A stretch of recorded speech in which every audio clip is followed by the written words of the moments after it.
What is going on, guys? Welcome to Greggles TV Daily. Let's get into the tech news. First story of the day is about the Google Pixel 4a. Now this phone, if you buy it, is about $350 out of your pocket.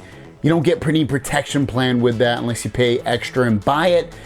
Well, Google Fi, which is Google's cell phone network that they use, that uses like Sprint and T-Mobile's networks, and combines those together, and another company as well, and allows you to get data and all this other stuff, has a plan for you that includes the Google Pixel 4a that you can get for as little as $15 a month. Now again, this comes directly from Google Fi's website, and you'll see subscribe and save on the Pixel 4a. Join our Pixel phone subscription program for just $15 a month, and that includes a Pixel 4a with device protection and an upgrade after 2 years.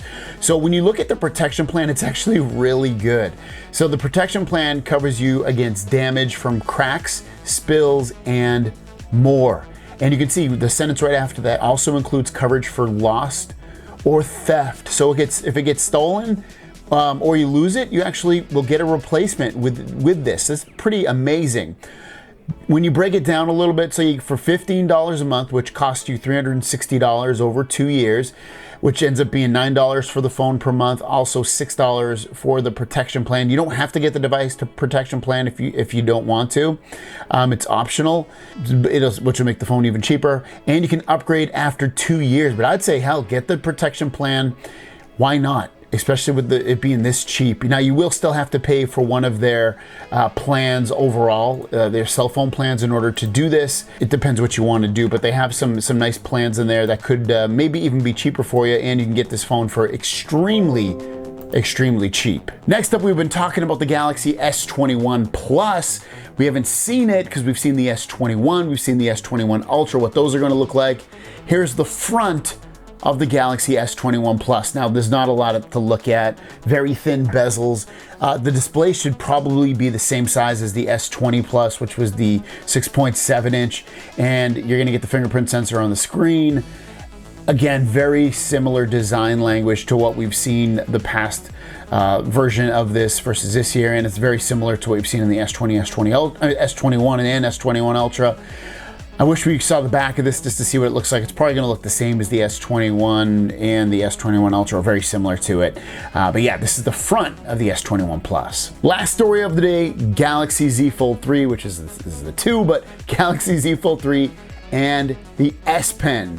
The latest rumors coming out of South Korea are that there is going to be an S Pen with the Galaxy Z Fold 3. Now I'm going to talk about why the Galaxy Z Fold 2 didn't have an S Pen and why the Galaxy Z Fold 3 will. Let's jump into this. Now, like I said, the rumored article comes from The Elect over in South Korea, and to break it down, to summarize the article a little bit for you so you don't have to read the whole thing. If you remember, there were rumors of the Galaxy Z Fold 2 having an S Pen at one point, but the S Pen was not added to the Galaxy Z Fold 2 due to digitizer flexibility and ultra thin glass durability issues. The Galaxy Note series, if you know that phone, uses EMR for their S Pen, which is electromagnetic resonance digitizer for the S Pen, but the same technology is too rigid for foldable displays.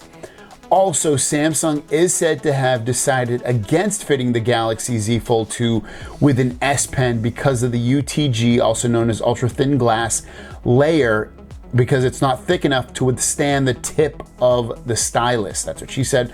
So the new unreleased Galaxy Z Fold 3 would use AES, also known as active electrostatic solution digitizer technology, to bring the S Pen to the next Galaxy Z Fold 3.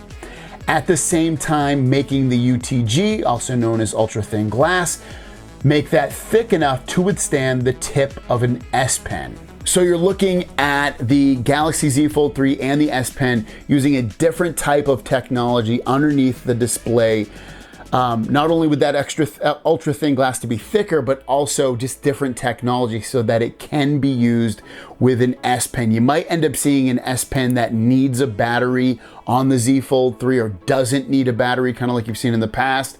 We'll have to wait and see what ends up being different about it. Maybe it won't be as responsive, where you get these like really low latencies on the Note 20 and Note 20 Ultra.